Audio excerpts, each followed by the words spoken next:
Searching for peace? Welcome to Adullam. At Adullam, find the solace you need and the encouragement you seek. A place where your soul can rest and your heart can heal. Embrace the calm and let hope blossom. Adullam, a refuge for the weary. Your journey to peace starts here.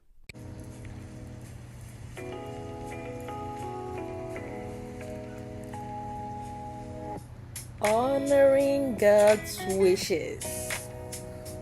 Welcome to Our Adullam, the sacred space for the eating, the waiting, the faithful, and the still becoming.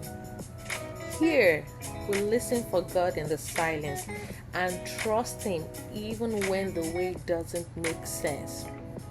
Today's journey, my dear friends, is one of obedience, a deeper look into what it means to honor God's wishes, even when they feel foolish or far away.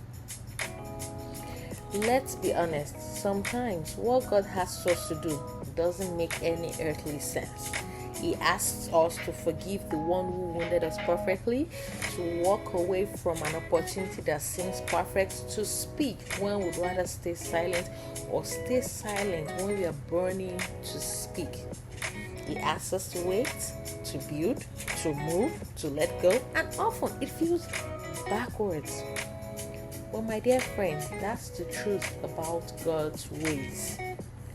Isaiah 55:8-9 says it clearly. For my thoughts are not your thoughts, neither are your ways my ways, declares the Lord. As the heavens are higher than the earth, so are my ways higher than your ways, and my thoughts than your thoughts. Sometimes His instructions come like whispers. Sometimes they roar like a storm, but always they are shaped by His perfect love, even when they stretch our faith to the edge. Do you remember Noah? God told him to build a boat, my dear friends, a massive ark, because rain was coming. But rain had never even fallen before. It was absorbed. It was slow. It was isolating. And yet Noah obeyed. Hebrews 11:7 says, by faith Noah, when he warned about things not yet seen, in holy fear built an ark to save his family. And eventually the rain did come. Obedience saved him. The same God still speaks today. He may ask you to start something that seems ridiculous to you, to stay planted when you want to run, to give when you feel empty, to love when you feel unseen, to serve when no one claps. But what feels silly to the world is often sacred to the kingdom. 1 Corinthians 1:27-28 also says this. God chose the foolish things of the world to shame the wise. God chose the weak things of the world to shame the strong. So, my friends, you might be asking, what do we do when obedience feels foolish? How do we honor His wishes when distractions come, when opinions flood in, and when delay starts to shake our belief? We hold on. We anchor ourselves in His word.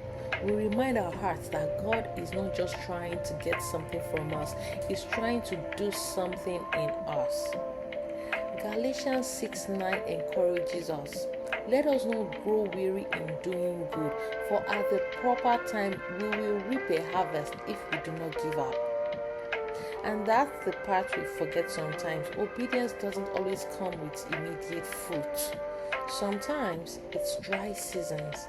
Sometimes it's tears. Sometimes it's a quiet walk in the dark, trusting that He will turn on the light when it's time. But what He promises, He finishes. Philippians 1:6 says, being confident of this, that He who began a good work in you will carry it on to completion until the day of Christ Jesus. So, if He's giving you an instruction, hold on. If He's called you out of something comfortable, stay out. If He's led you into something uncertain, stay in. Don't shrink just because the path is slow. Even Jesus in the Garden of Gethsemane wrestled with the weight of obedience. He asked if the cup could pass, but he still said, "Not my will, but yours be done." And that's Luke 22:42. That's the posture we need, not understanding everything, but trusting the one who sees it all.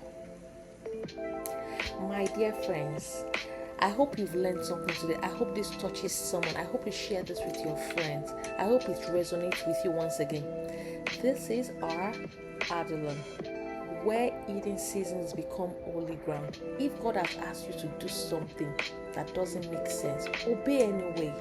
If the wait feels long, hold on anyway.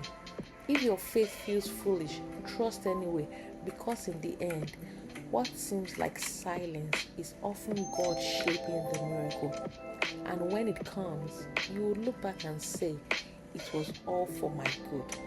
Until next time, keep walking by faith, and may peace guard your obedience. Bye for now, friends.